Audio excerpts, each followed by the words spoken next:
I cannot even begin to tell you how annoying it was to create this effect with my face. My goodness, it took me the better part of an hour and a half. And yeah, it might seem simple, but my goodness, the little annoying things like removing the background and saving certain sections, it was pretty obnoxious. So I hope you find it well worth it.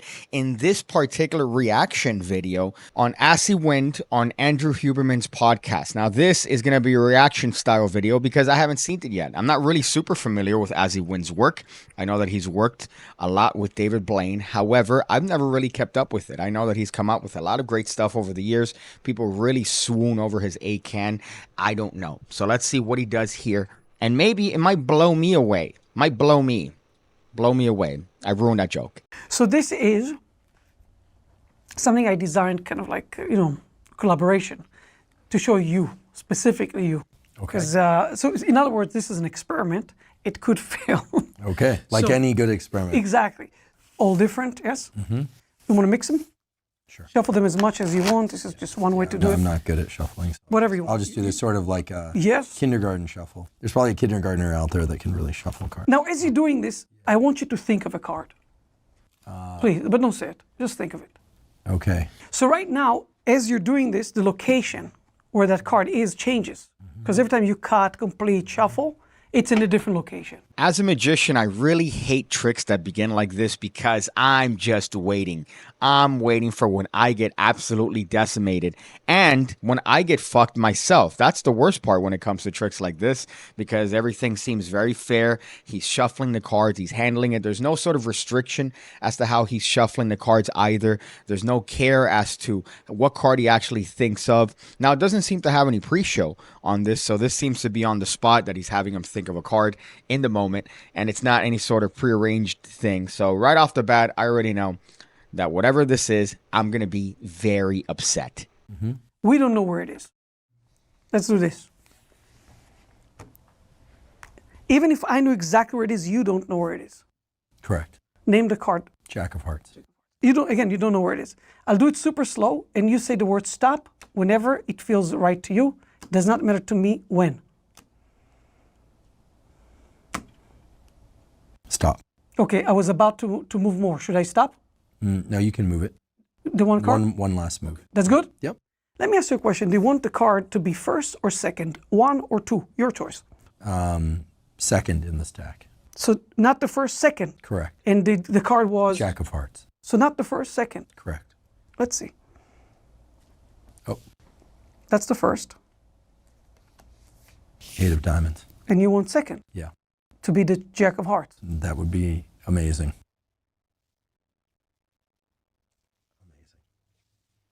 You see what I mean? You see why I'm upset now, especially as a full-time virgin, 24 years as a magician out here. And I'm looking at this man perform for Andrew Huberman, and I have no idea. This is the sort of stuff you see that's very common with memorized deck work, so that you yourself, the magician, you know approximately where that card is in a deck.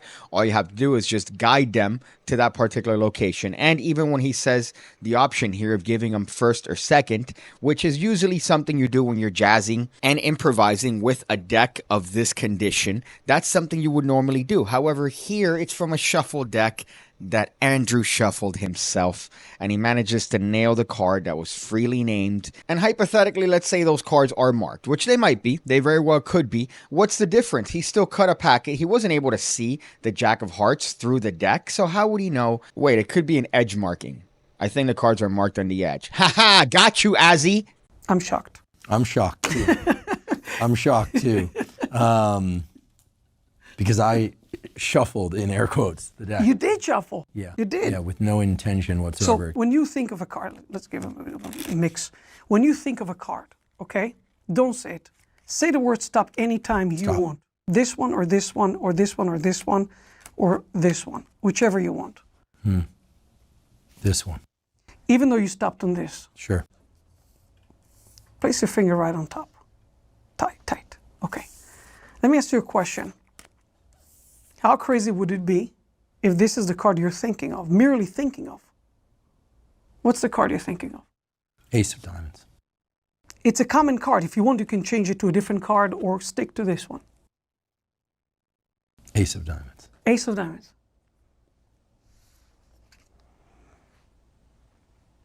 It's crazy, and it could be any, and you had the card the whole time right here with your finger on top of it the whole time. Right. What? It's not the ace of diamonds. It's not? No.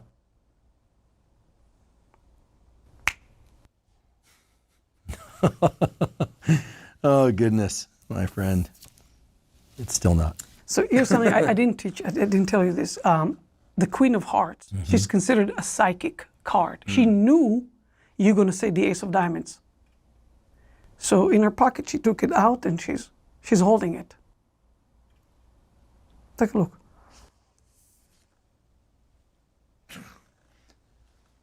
She's holding the ace of diamonds. Can I expect?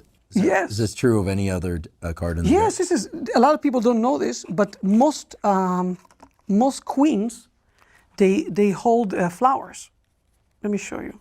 Now, this is a classic trick of Ozzy Wind. I'm very familiar with this effect. I think it's a wonderful one. It could work with any card that they name.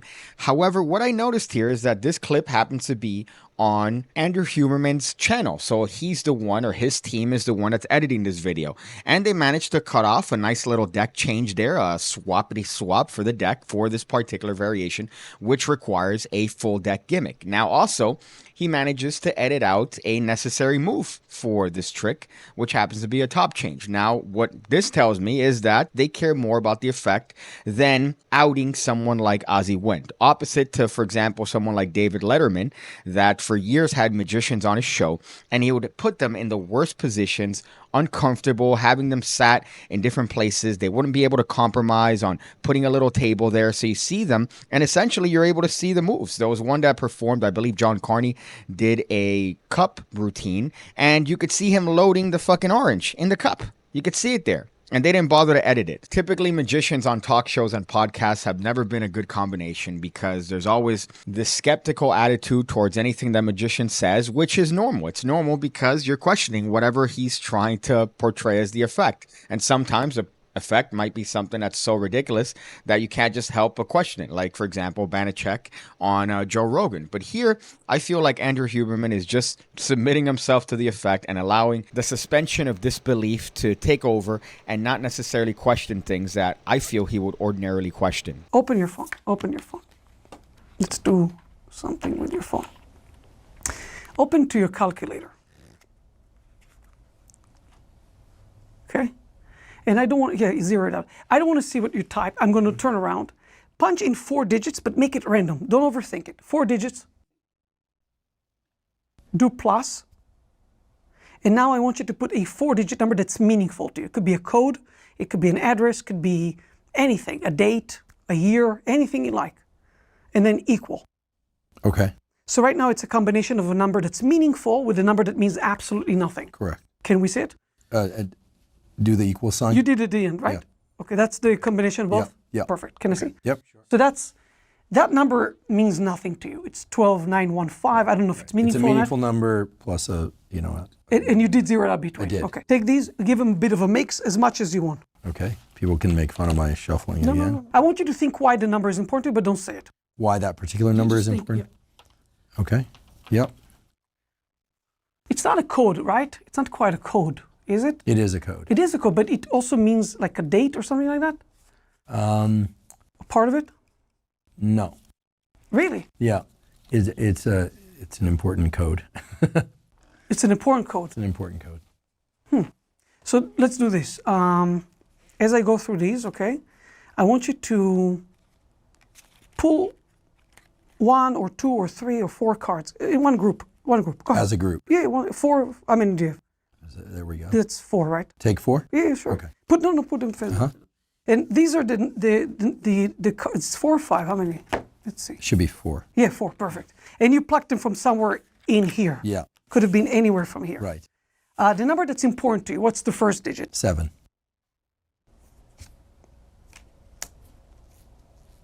And then 6.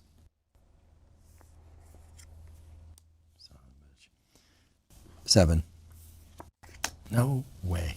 There's only one person on this planet that knows this number, now everybody does. unfortunately. 9. Goodness gracious. That makes no sense. I mean, it makes sense that you would get it right because you're you. That's amazing. This combination harkens back to something that I learned when I was like 6 years old and was passed to me by somebody that would never, ever reveal that. Yeah, amazing. I think the ending to that last sequence is the perfect reaction for what you want anytime you happen to be performing any sort of magic or mentalism, that the participant isn't necessarily thinking of the steps that it took to get to that particular position. The only thing they care about is the outcome. In that case, right now you see that he's having him add up this thing, which is very arbitrary. Why would you need to add these things up? If anything, I could just be thinking of this particular important number. There's no need for this, but of course this might be necessary procedure for the actual trick itself. But that's not what he's thinking at. At the end, Andrew Huberman is thinking of a connection that he made to when he was very young and how this code happens to impact them. That is how you want them to react, because there's no care, there's no attention as to the actual process. The only thing that mattered was the effect. At the end of the day, he managed to touch these cards that correspond to this number that only him and, according to him, a couple other people on the planet could possibly know. On the PigCake Magic Academy, the home of over 1,500 videos going over card stuff, coin stuff, everything you need to become the best magician you could possibly be, offer the low, low price of a single White Claw a month. That's $5 a month. What? For over 1,500 videos? And I'm always constantly uploading videos, so you get new content every single week? What? On that particular thing, the PigCake Magic Academy, as I remind you, I talk a lot about how the effect is the most important thing. That is what you want the participant to be left with. The process is not the effect. A lot of early magicians, a lot of beginner magicians like to focus on the procedure. They like to focus on the process because they're just starting off. That's what they worry about. They don't care necessarily about the effect. They might, but they're putting more emphasis on the actual procedure because they want to get it right. If the trick is performed well and exceptionally, as you see here in this particular example, they're not going to care about the process. He's not going to care about the phone and why he had to add it up. He's going to care about how did he get that number that nobody else knew. And you see, this is a perfect example of that. Open your camera.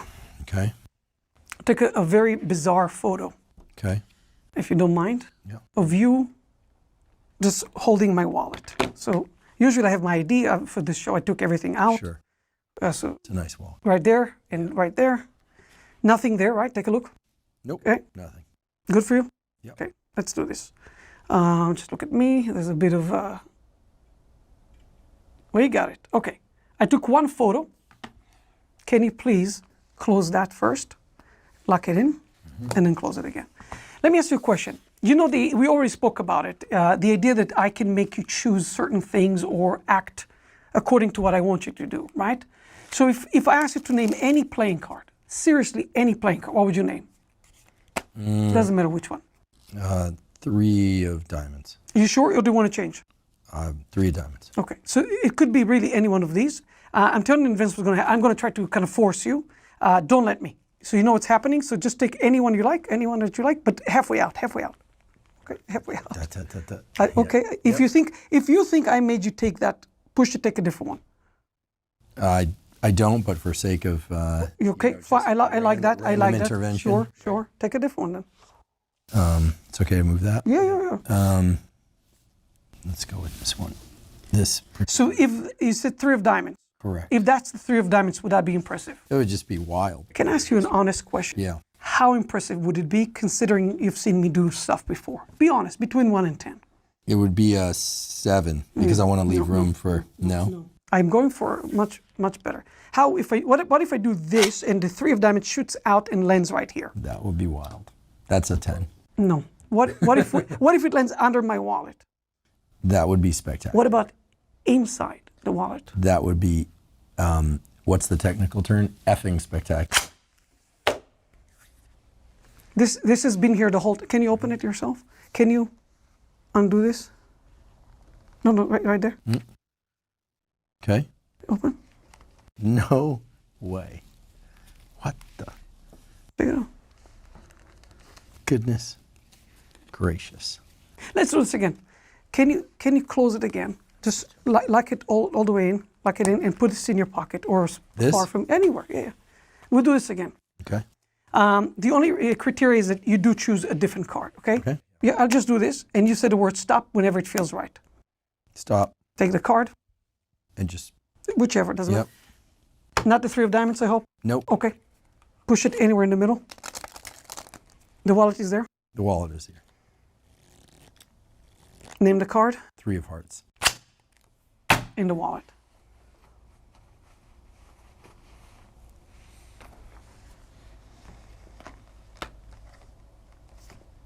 No, not this wallet. The remember we took a photo of you holding the wallet at the beginning, empty? It traveled to the wallet in the photo. 3 of hearts, is it? Take a look at the last photo. Oh, zoom on it. Yeah. It's the 3 of hearts. Wow. Goodness gracious. Wow, wow, wow. This makes, wait, and if I go to the photo right before it, it's actually a video of Cal Newport, a previous guest. So just to prove that it's not like a multiple photos, not that that would explain anything. And then our cameraman Martin got a cameo there too.